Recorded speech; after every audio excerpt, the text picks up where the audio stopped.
แม่แท้ๆของฆาตกรที่ซื้อป๋องพี่น้องออกมาเปิดใจเล่าทั้งน้ำตาขอให้สังคมเข้าใจลูกขอโอกาสจากสังคม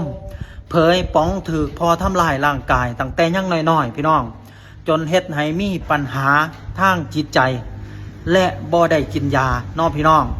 แถมยังเข้าไปยุ่งเกี่ยวกับพวกยาเสพติดต่างๆจนเฮ็ดให้มีอาการที่จะมักใส่ความรุนแรงในการแก้ปัญหาในต่อมาพี่น้องเห็นคลิปนี้พี่น้องเห็นข่าวนี้พี่น้องเห็นข้อความนี้พี่น้องมีความคิดเห็นแบบใด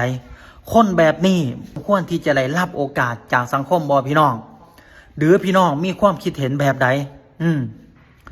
สำหรับเบาเค้นแล้วถ้าเขาจะกลับตัวกลับใจเป็นคนดีเค้นว่าเขาน่าจะกลับตัวกลับใจตั้งแต่ติดคุกเทื่อแรกแล้ว